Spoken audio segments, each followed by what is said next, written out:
bonjour mes jolies graines de sorcières et sorciers, j'espère que vous allez bien. Aujourd'hui on se retrouve comme tous les mois pour les archétypes du féminin et aujourd'hui je vais vous parler de l'archétype de l'épouse. Alors vous le savez, je vous propose une série de mini-conférences sur les fameux archétypes du féminin selon Alexandra Frida Marty afin de vous connecter aux multiples facettes qui font de vous la personne que vous êtes. Comme je suis particulièrement attachée aux saisons, on suit, vous le savez, chaque mois, les archétypes en fonction de leur mois, le signe astrologique qui lui correspond et auquel il est associé. Et donc, pour ce 6e archétype, on va explorer l'épouse. L'épouse, elle est paisible, elle est diplomate, harmonieuse, élégante, esthète, délicate, gracieuse, sentimentale, douce, aimable, charmante, romantique, fidèle, pacifique, juste, impartiale. Elle incarne la beauté, la sérénité, elle est apaisée, respectueuse, elle est fascinée par l'équilibre et la symétrie et apprécie le confort matériel. Bien entendu, comme pour tous les autres archétypes, elle a des zones d'ombre. Elle peut être naïve, idéaliste, indécise, vacillante. Elle évite le conflit à tout prix, ne sait pas dire non. Elle peut manquer de franchise, être perfectionniste, démesurément loyale. Elle veut toujours apparaître sous son meilleur jour.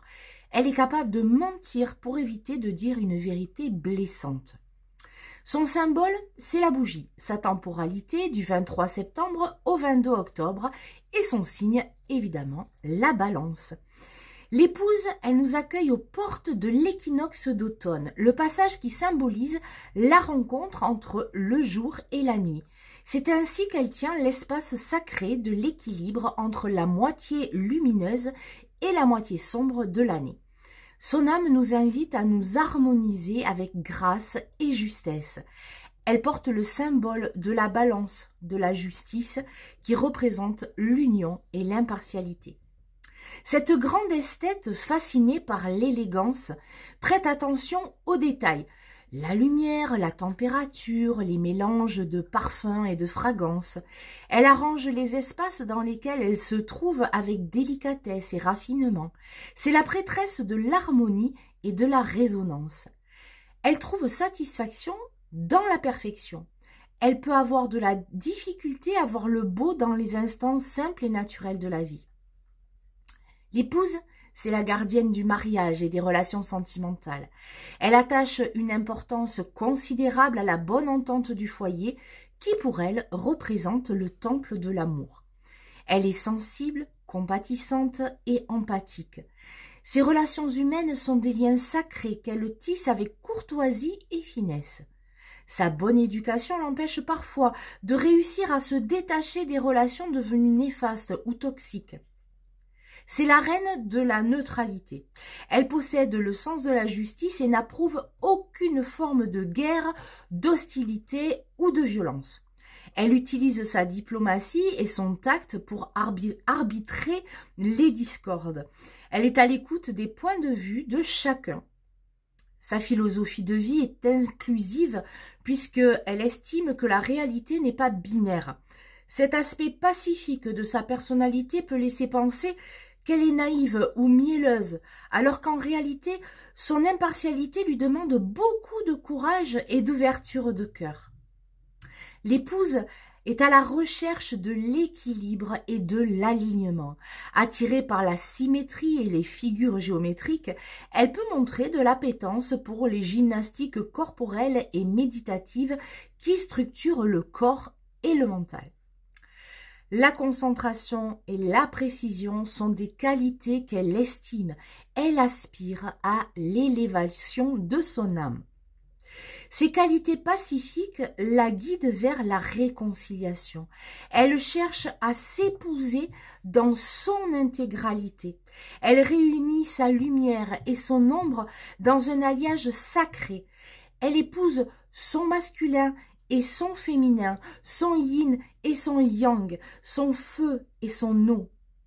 Elle unit tout ce qui l'oppose intérieurement dans un mariage divin. Son désir de paix est parfois si fort qu'elle n'osera pas dire ce qu'elle a vraiment sur le cœur. Elle peut aussi avoir recours au mensonge pour éviter la discorde. Pieuse et tempérée, elle diffuse une vision idéalisée du féminin. Sa vertu et sa clémence ont suscité des abus dans notre société, si bien que certaines femmes ont eu besoin de rompre avec les aspects démesurément lisses de cet archétype. Sa moralité quasi cléricale est un modèle pour certaines et un anti-modèle pour d'autres. La médecine de l'épouse, c'est la tempérance et le sens de l'équilibre. Elle vous demande d'explorer la nature de vos relations avec les autres et avec vous-même.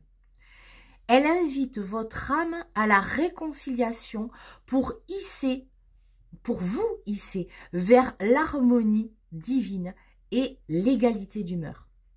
Comme d'habitude, je vais vous poser des questions et je vous invite à y répondre d'instinct, sans réfléchir, comme ça, au premier jet, qu'est-ce qui vous vient? On y va. Comment ressentez-vous les polarités yin et yang de votre personnalité? Donc, féminin, masculin. Comment ces deux énergies se manifestent-elles dans votre vie? Avez-vous le sentiment qu'elles sont équilibrées? Que représente le mariage ou l'union pour vous? Lorsqu'un conflit surgit, parvenez-vous à entendre un point de vue opposé au vôtre? Vous arrive-t-il de réprimer ce que vous avez sur le cœur par souci de diplomatie? Pensez-vous que cette abnégation est une vertu du féminin ou bien, au contraire, qu'elle est une zone d'ombre? Évidemment, j'espère que vous allez me dire un peu ce qu'il en est ressorti chez vous. Est-ce que votre yin et votre yang sont équilibrés ou au contraire, est-ce qu'il y en a un des deux qu'il faudrait soit élever, soit abaisser un peu? Alors pour ça, on va essayer quelques suggestions. Donc déjà, pour équilibrer votre yin, pour le développer, si vous avez un yang qui est très prononcé, donc un côté masculin qui est très prononcé, on va avoir quelque choses qui vont nous aider à développer notre yin. Alors pour le yin, c'est assez simple. Se promener dans la nature, contempler, observer le plus souvent possible, chaque jour. Pratiquer la pleine conscience en mangeant, en marchant. Prenez de longs bains langoureux. Méditez. Laissez-vous des plages horaires de libre dans votre agenda. Apprenez à ne rien faire. Créez. Participez à des cercles de femmes. Ça, je vous le conseille. Et ralentissez. C'est déjà des choses qui sont assez faciles à mettre en place pour élever notre yin. Et si c'est pour notre yang qu'il faut élever parce qu'on est trop forte en yin, eh bien là c'est un petit peu plus costaud. On va déjà utiliser des sports où on va faire monter notre cardio, des choses un petit peu musclées. Parler en public pour faire entendre notre voix, pas facile, mais un challenge à relever. Se discipliner. Être un peu plus rigoureux ou rigoureuse dans notre façon de vivre notre quotidien. Adopter un rôle qui vous met dans une position de meneuse ou de meneur ou d'autorité. Faire des to-do list et aller jusqu'au bout des choses. Pas commencer un truc et puis passer à autre chose. Être ponctuel. Dire ce que vous pensez. Et aussi, et c'est important, initier l'acte sexuel. On n'attend pas que ce soit le masculin qui s'occupe de ça. Évidemment, comme d'habitude, j'attends avec impatience votre retour sur cette vidéo. Dites-moi si vous vous reconnaissez dans l'archétype de l'épouse, en zone d'ombre ou en attribut. Ou alors, peut-être que vous êtes juste équilibré.